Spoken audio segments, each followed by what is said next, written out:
It is time for Staying Safe from the Racine County Traffic Safety Commission. We're here to keep you safe on the roads. And Tom Knitter is here from the Racine County Traffic Safety Commission.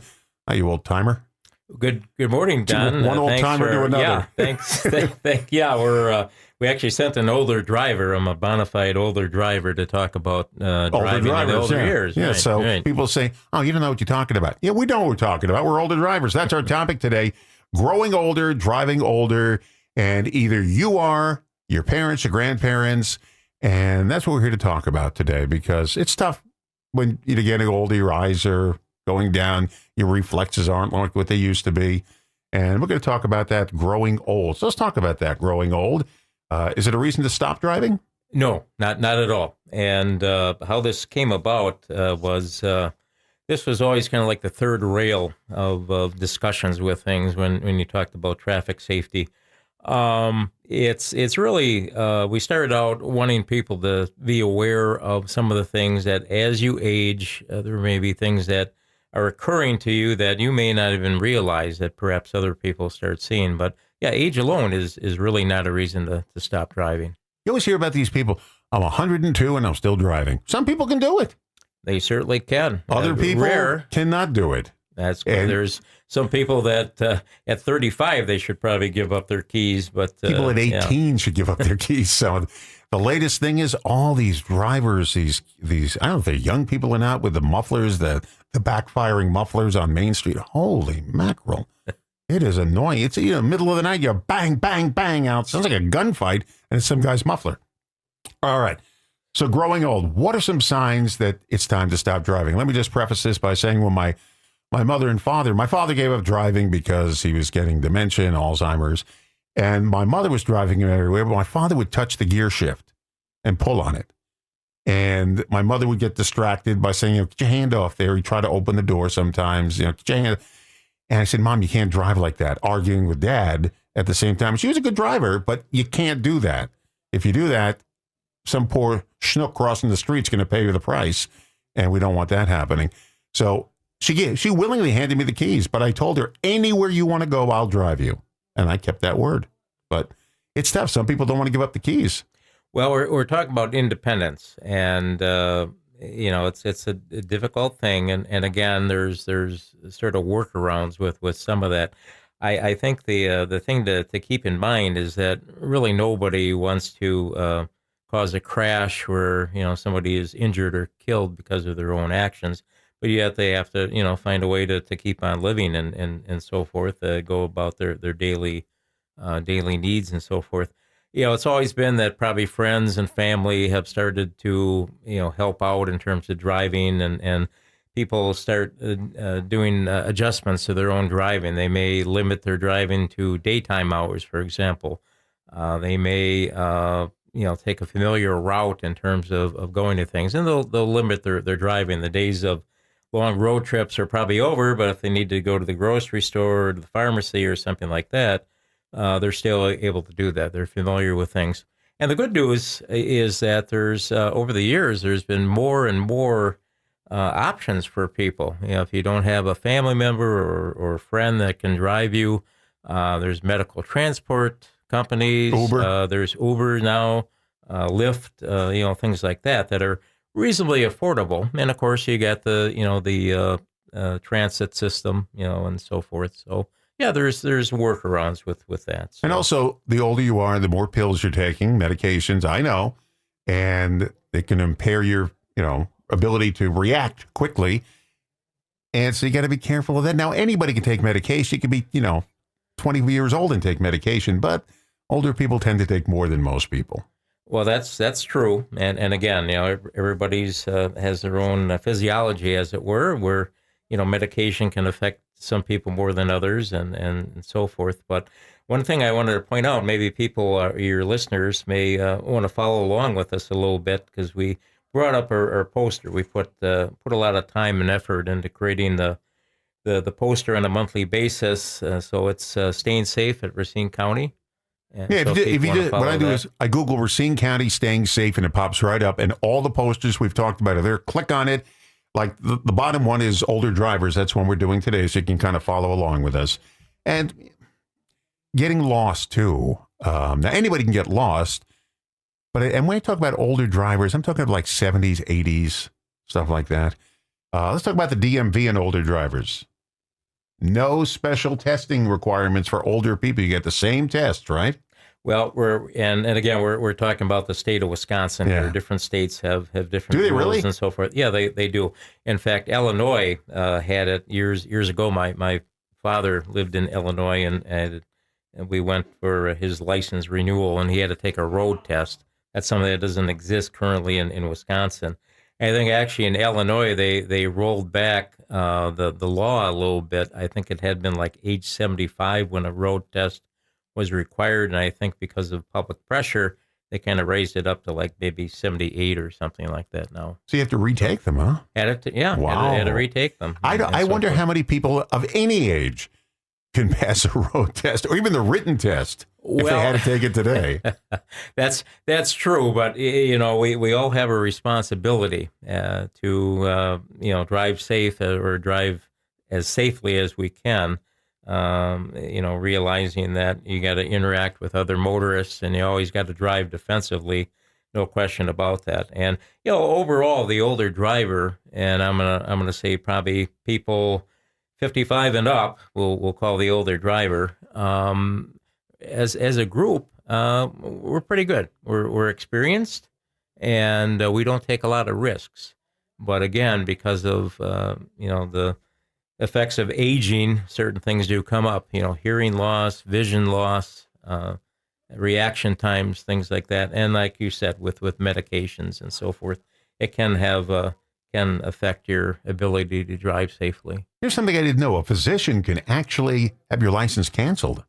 Yes. How do they do that? What do they call the DMV and say, listen, Don is driving like a nut. He's taking too many medications. I want his license canceled? Well, it has to do, I think, with there is a formal procedure, and one of the things that we did on the poster this month, and we're going to probably be doing it going forward, is Wisconsin DOT has an excellent website that really provides a lot of good safety information, even beyond what we can put on the poster or Facebook postings or what have you. But anyway, yeah, there's a procedure in place. I'm a retired police officer, so there were a couple occasions in my career where I had to do referrals to DMV. Physicians can do it, and also family members can do that. Yeah, but the one thing to stress with that is you can't do it anonymous.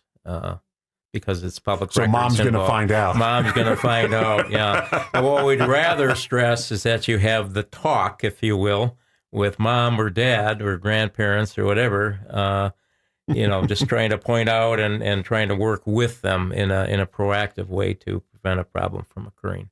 We're talking to Tom Ditter. He is from the Racine County Traffic Safety Commission. We're talking about older drivers today, which could be you. What do you consider older, 55 and up?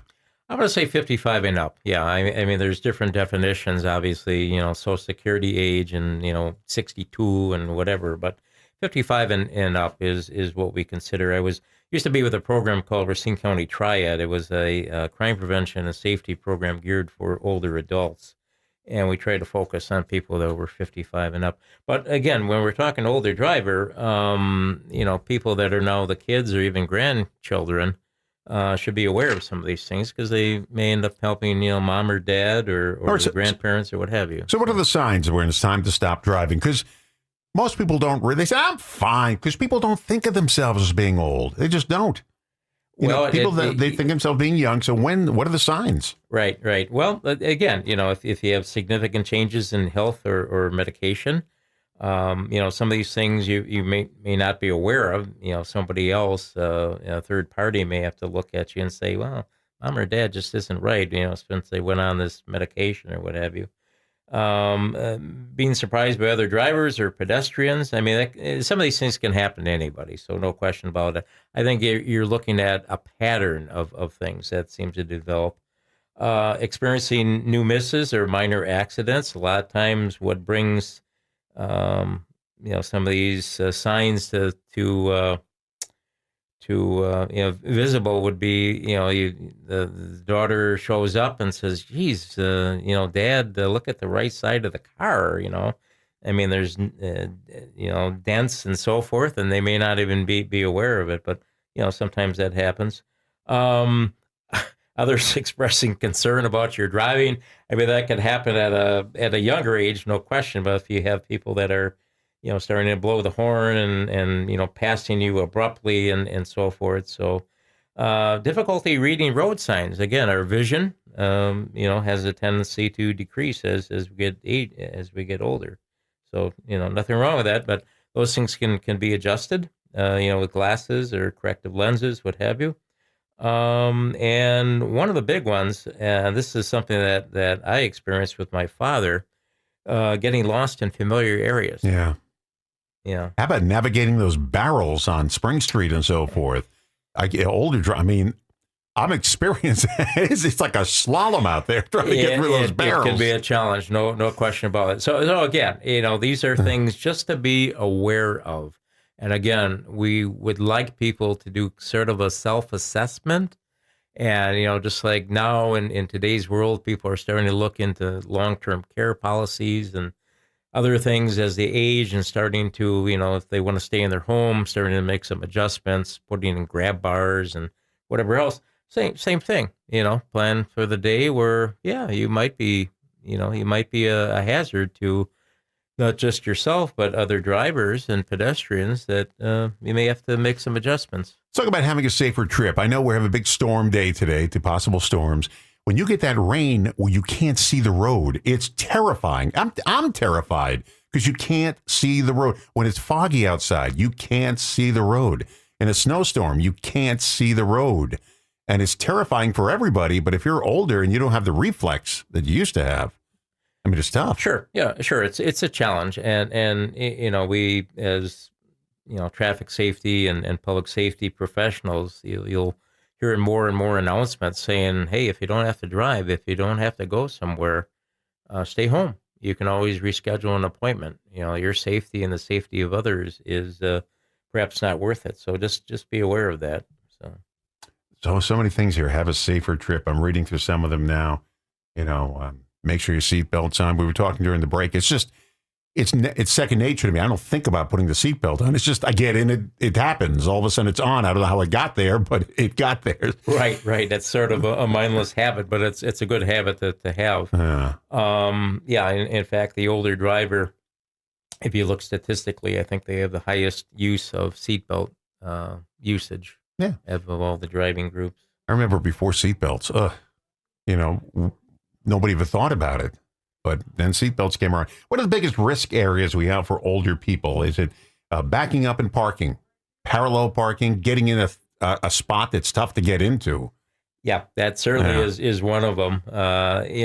Following too closely in traffic where the older driver's tailgating, someone, or conversely, where they're driving down the road and they're going maybe 10 miles under the speed limit or something, and you have somebody else tailgating you. Now, the person following has a responsibility to, keep enough distance there, but you just don't know. Certainly yielding right away, merging. They were on my tail every morning coming down 16th Street because they're late for work and I'm not. And that's true. So at least people need to, keep up with the speed limit or close to it. Let's talk about tuning up your car, because you got to keep that car in good shape. If it's not, you don't want it breaking down on you on the road, getting a flat tire in the middle of driving. You don't want that kind of stuff. So, well, that's true for all of us. Yeah, nobody wants that. And as an older driver, though, if getting stalled there or stuck on the side of the road is even more challenging and perhaps dangerous for you. Let's talk about tuning yourself up, because your car, you get a mechanic, they take care of it, and you pay them, and your car is in good shape. But you got to take care of yourself. I just had an eye exam the other day. You got to check your eyes regularly, because maybe the world's not supposed to be blurry. Correct. I told you when I was 12 years old and first got my first pair of glasses, I thought the world was normally blurry. I didn't know. Yeah, and part of the issue is, for in Wisconsin anyway, I think it's an 8-year period between when you renew your driver's license and when you have to go again. Now, they do require for, I think it's 65 and up, you have to look at the website for DMV, but I believe that they require a vision test. You just can't renew it online. That's something that's come about in the last couple of years where people can renew their driver's license. They don't necessarily need to go to the DMV office to do so. They can do things online. I didn't know that. Okay, and also AARP and AAA also have refresher courses. Yes. If you want to take them. I mean, turn off the television, go down there and take a refresher course. Yeah, and check with your insurance company just to see, is there anything I can do to freshen up my skills? Maybe that would maybe they'd give you a break in terms of your insurance. Some states actually mandate that through law. I don't think Wisconsin has that yet, where if you take a course, you'll get a automatic 10% reduction in your rates or something. That's something to check into with the insurance company. It's not mandated, but perhaps it's in their best interest to prevent you from getting involved in a crash. Most important one, shut your cell phone off. Don't answer it while you're driving for anybody, teenagers, whatever. It's the biggest distraction in your car, the cell phone. It really is. Even if you have hands-free, it's a distraction because you're talking to somebody and you're not paying attention to what you should be paying attention to. Cell phones, turn them off, and there's nothing that you're going to miss in the few minutes you're driving. Because when I was a kid, before cell phones, you left the house, you never got a call till you got home. And that was it. I mean, you were just out. There was no answering machines. Don, we're dating ourselves here. Well, because we're talking about older drivers. But you know what some people do, which isn't a bad idea, is they will, two things. One is they'll set their cell phone up at a minimum where they can perhaps answer it or at least listen to identify who's coming in. But they won't pick it up and and physically hold the thing. They'll be able to talk through the but still it's distracting. That is a distraction. The other thing that people do is they'll sometimes put it in the glove box or in the compartment where let it ring and it'll go to voicemail or whatever, and then they'll check put it on later. silence. Yeah, sure. And you'll get it. There's nothing that you can't wait to hear in 10 minutes or 15 minutes. Correct. There's nothing. Correct. You got to again err on the side of safety. And what I remind people is that most of us we have the moral responsibility that if something did happen where we caused a crash and somebody got hurt or killed, we'd feel terrible about that. Okay, now this poster is if you just Google Racine County staying safe. Just Google that. It'll pop right up. You'll see the list of all the posters we've done. Click on the one, older drivers, and you'll see all this information. It's got some great websites to contact. And if you're not the older driver, maybe your parents are the older drivers, this is good information for you to know, too. Thanks for coming in, Guy. Old man. Thanks for coming in, old man. Okay, Don. Thank you. Thank you. Probably just as old as you are.